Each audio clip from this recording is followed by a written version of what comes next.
আসসালামু আলাইকুম ওয়া রাহমাতুল্লাহি ওয়া বারাকাতুহু। সম্মানিত ভাই ও বন্ধুরা, আজকের এই ভিডিওতে আমি আপনাদের সাথে আলোচনা করব এমন রোগীর বিষয়ে, একটা আমল নিয়ে, যে রোগীকে হসপিটাল থেকে বাড়িতে ফেরত দেওয়া হয়েছে যে সে আর বাঁচবে না।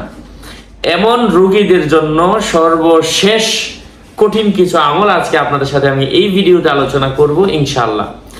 আলোচনা বুঝতে ধৈর্য ধরে সাথেই থাকবেন। আমাদের এই ছোট্ট ইউটিউব চ্যানেলটি সাবস্ক্রাইব করতে ভুলবেন না। সম্মানিত পেয়ারা হাজিরিন, দিনী ভাই ও বন্ধুরা, চিকিৎসক ফেরত দেওয়া যে কোনো কঠিন দুরারোগ্য ব্যাধিতে আক্রান্ত রোগীর জন্য এই দোয়াটা এখন আমি আপনাদের সাথে শেয়ার করছি। আপনাদের সাথে যুক্ত আছি আমি মুফতি জুবায়ের বিন ইমাম। আমলের নিয়ম হচ্ছে এশার নামাজের পরে, যদি রোগী নিজে পারেন নিজে করবেন, না পারলে তার কোনো কাছের আত্মীয় স্বজন করবেন, তাতেও অসুবিধা নাই। কিভাবে করবেন? প্রত্যেক দিন এশার নামাজের পরে রুমের বাতি বন্ধ করে পশ্চিম দিকে ফিরে, মানে কাবা শরীফের দিকে ফিরে 100বার সূরাতু নিসা এর থেকে আমি একটা আয়াত বলবো, সেই আয়াতটা পাঠ করবেন। সূরা নিসা থেকে একটা আয়াত বলবো, পশ্চিম দিকে মানে কাবার দিকে ফিরে 100 বার পাঠ করবেন। এবং আপনার ডান দিকে ফিরে 100 বার, আপনার বাম দিকে ফিরে 100 বার।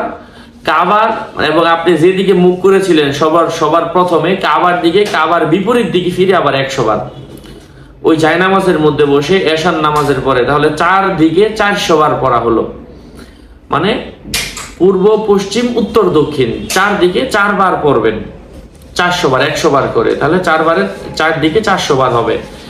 এই আমলটা করার পরে এই অব্যর্থ সর্বশেষ কঠিন আমলটা যদি সম্ভব হয় নিজে করবে, না হলে অন্য কেউ চাইলে তার জন্য দোয়া করবে।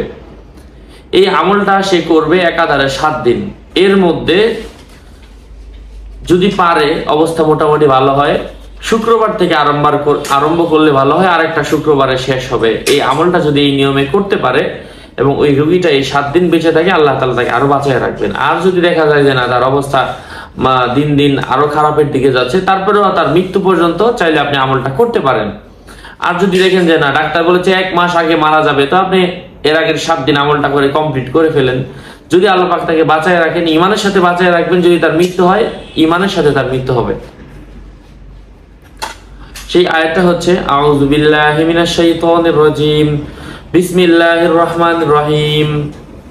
এই আমলের আগে চাইলে দুরূদ শরীফ পড়ে নিতে পারেন এবং প্রত্যেকদিন এশার নামাজের পরে 400 বার করে পড়ে, মানে 4 দিকে 400 বার পড়ার পরে আল্লাহর কাছে হাত তুলে দোয়া করবে। এভাবে 7 দিন, 7 দিনের বেশি করা যাবে না। আয়াতটা হচ্ছে ওয়াসআলুল্লাহা মিন ফাদলিহি ইন্নাল্লাহা কানা বিকুল্লি শাইইন আলিমা।